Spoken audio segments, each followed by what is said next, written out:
The Wellness Hour. An in-depth discussion with today's top physicians and medical leaders.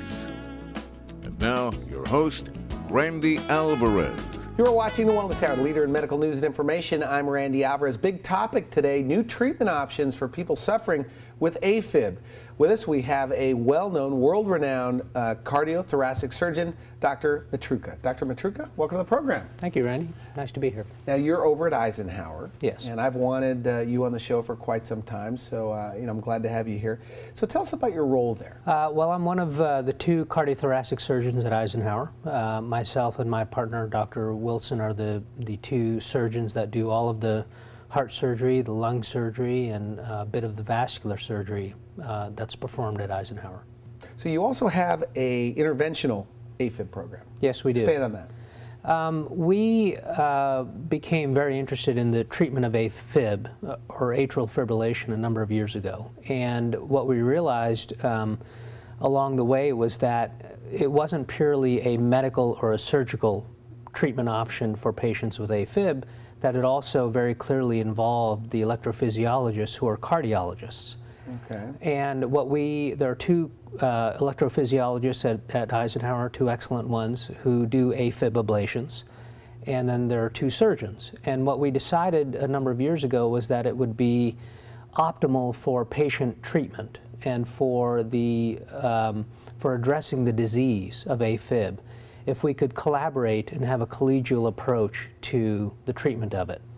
And therefore, what we wanted to do was form an interventional AFib program, one of probably a dozen in the United States, where there really was a collaboration between the medical doctors and the surgical doctors to completely treat the patient with AFib, address all of their needs, and really kind of evaluate what would be the best treatment option for them, whether it was going to be medical therapy, interventional therapy, or surgical therapy. You know, Eisenhower is, as you know, and it seems that everybody knows now that they are known as the first people to do a lot of these new treatment options. Yes. And the topic we're talking about today, this new minimally invasive treatment for AFib, you're one of 5, is that true? 5 thoracic surgeons in the world that do this.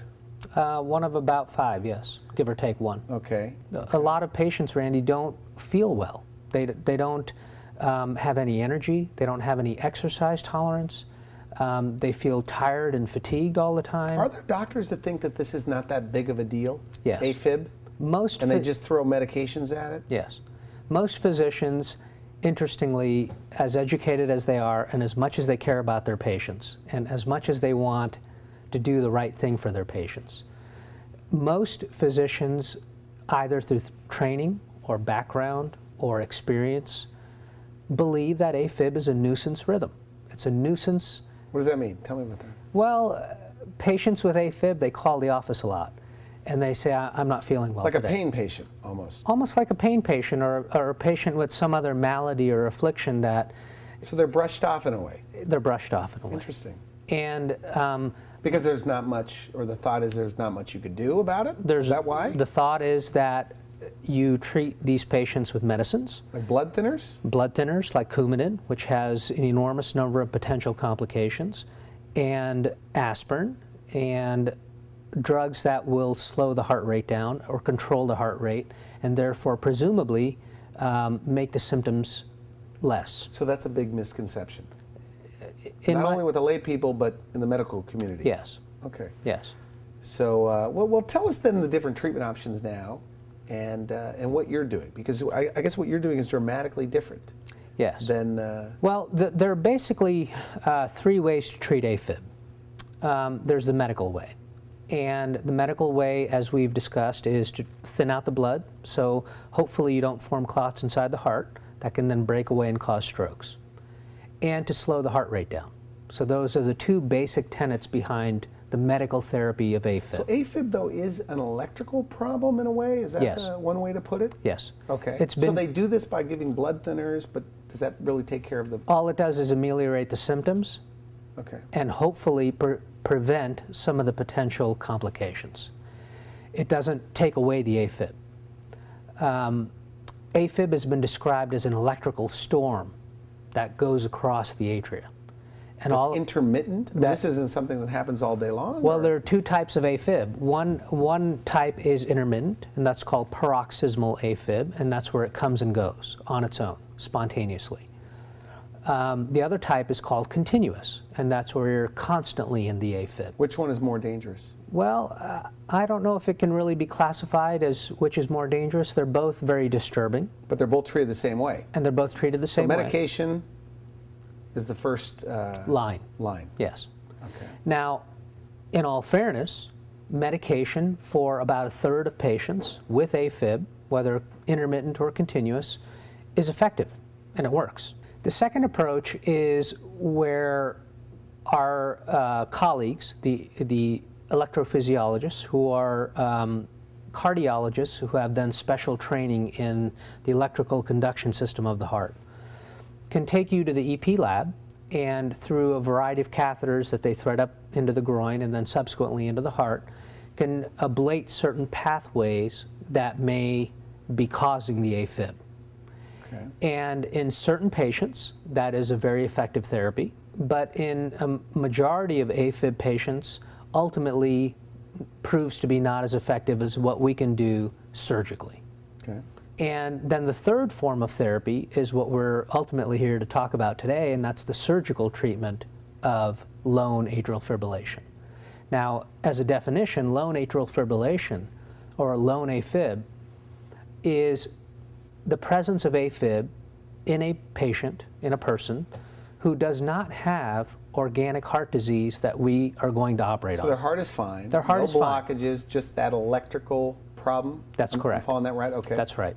So they don't have coronary disease, they don't have valve disease, heart disease. They may have high blood pressure, they may have thyroid issues, they may have problems with sleep apnea, they may have other issues, but they have an electrical disturbance in their heart that is unrelated to any other issue in their heart, may be related to other issues going on with them.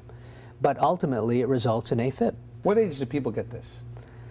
Well, you know, that's an interesting question. Afib really is a disease of the aging. It's related to aging. And of course, as the demographics of our country change and the population ages, the baby boomers, it's safe to presume that more and more people will get Afib. 60, 70 years old? The peak incidence is in the early 70s. And it only gets worse? And it only gets worse with time, that's correct. Is that right? And most people just take medication. Okay, so the surgical options, I'm sorry for interrupting, go ahead. Well, the surgical options really are the best options that are available. Now, what's interesting, if one considers the evolution of the so-called maze procedure, it began about 35 to 40 years ago as an open technique that was very invasive in patients having other open heart surgery. The procedure itself was very effective. And it's that old saying, the procedure was a success, but the patient died kind of thing. All right. And it wasn't very well adopted. So it was abandoned in the 80s. In the 90s, surgeons began to reconsider the operation, and they realized that if they didn't do it the original way, but they used alternative technologies to create the lesions in the heart, the procedure would become much less invasive and much less dangerous. And maybe